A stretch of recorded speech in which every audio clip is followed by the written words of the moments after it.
在游戏《黑神话：悟空》里，有个擅长开心罐头的人气小 BOSS， 名叫米道人。他背后的这座小房子便取景自浙江省丽水市14寺景区的三清殿。其实今年年初我已经出了2期视频，分别重点解说了14寺和梅氏宗祠。要不是官方希望我再出1期14寺，我可能都要把米道人这事儿给搁了。那么小居士，既然你刷到这里，何不将3连留下，我好与粉丝交差？今天我们这期14寺时宜就把14寺景区过往漏掉的部分都一次性补齐。它在游戏中出现的地方则是以紫云山为主，蜘蛛精家里为辅。本期视频也是我黑神话悟空取景地巡礼的第28期，各位在我的主页搜黑神话悟空就能找到过往的全部节目。现在我们根据航拍图来确认一下建筑布局。今天我们先看景区内的护关桥，然后到景区内看北山门，再到梅氏宗祠区分别观看迎客堂、续伦堂、报本堂，再到14寺区分别观看马仙宫、大雄宝殿以及三清殿，最重要的米道人放在最后。现在我们的旅途正式开始。大家好，我是徐工，这次一定点关注，下次旅行不迷路啊！咱们云中大计的第一站啊，也就是黑神话悟空的取景地护关桥，一会儿咱们就来仔细的好好看一看这儿。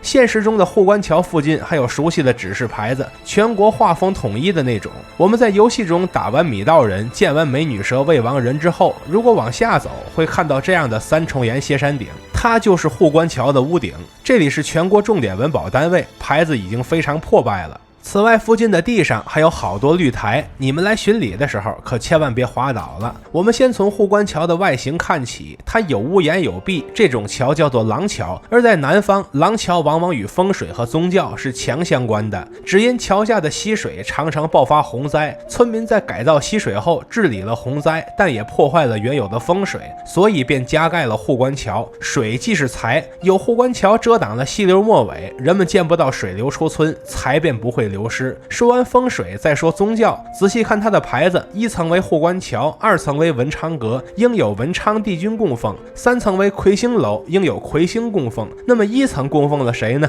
在游戏中我们可以走进廊下看。那好啊，他走廊下，我也走廊下。我们在廊下隔着窗户能看到内部供奉的是关公，两侧则是关平、周仓。但室内除了关公之外，还摆着一顶轿子，不知道是干什么用的。护关桥外侧的架构还是比较简单的，以此处相对复杂的斗拱为例，不过是前出2跳滑拱，第2跳上立了个属柱，属柱拖着上方的昂。这种架构我以前没见过，但是它简单，就比较容易拆分。另外这个位置的符，看位置应该是乳符，但是你5大3粗的哪里乳了？上方小木座上的浮雕，远看像是云纹，近看发现是卷草纹。下边那个是摄像头，再往上这2大坨应该是月亮，它弯得像月亮一样，这也是江南民居中的常见装饰。因为护关桥关着门没法进，其余的看不见，所以我们就说到这里。现在我们先买票，然后走过检票口，第一时间抵达14寺的北山门，也有很多人将其称为2山门。这个门在游戏里出现过无数次了，甚至我感觉挂着人头灯笼说大喜的门也是这个门。上次解说的时候我漏掉了好多细节，这次通通补齐。北山门的屋顶是分成3块的，中间的高1节，这个做法叫做断檐升剑口。另外这个位置是有垂花柱的，勿以柱小而不见。民间常说大门不出，二门不迈，这个垂花柱就是2门的常见装饰，难怪大家都叫它2山门。往深处看，发现这边也有熟悉的月亮，往正面看才发现这一串它居然是斗拱，前出4条滑拱，中间用斗连接，最上方出了根昂，但这个没有横拱，所以它叫做偷心灶。有横拱的叫做忌心灶，外侧就有。它下边这个非常写意的零件则名叫牛腿，看这个外形像不像一根烤牛腿？以上便是我对北山门的补充解析。现在我们在十字路口先右转前往梅氏宗祠。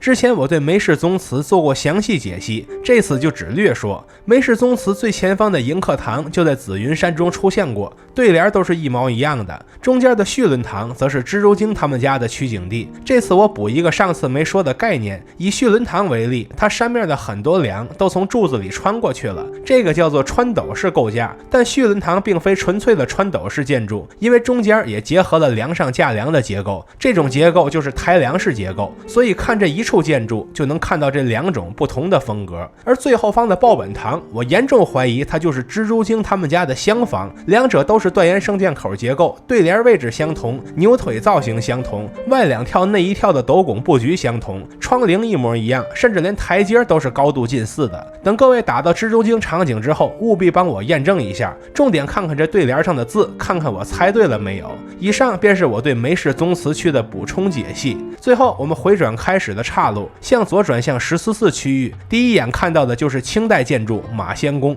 当初我在这凸造型的时候，被附近的小鸟拉了一脖子鸟屎，可见附近的生态条件很好。为什么我要在这儿凸造型呢？因为我以前一直以为米道人背后的建筑原型是他，后来发现自己认错了。虽则如此，马仙公也得仔细解说，不然对得起那鸟屎吗？我在14/4那期视频里介绍了马仙公的神话传说，今天不重复解说，而是重点说结构。先看它的屋顶是单檐歇山顶，但是曲折非常平缓，单独看这个视角说它是宋代建筑我都信。然后看这个位置，上面有2个门簪，以前的马仙宫是有外墙的，如今没有了，猜测外墙应该和门簪在一条线上，外边剩余的那一圈则是廊。然后我们看柱子，上面还有彩绘残存，有的地方是云纹，有的地方是升龙，很难想象当初的马仙宫是何等的华丽。内部梁架之上仍然有熟悉的月梁，下边有斗托着它，斗下边这个留中分头的，它叫做花篮驼峰，造型很别致嘛。下方的小木块是我们熟悉的雀替，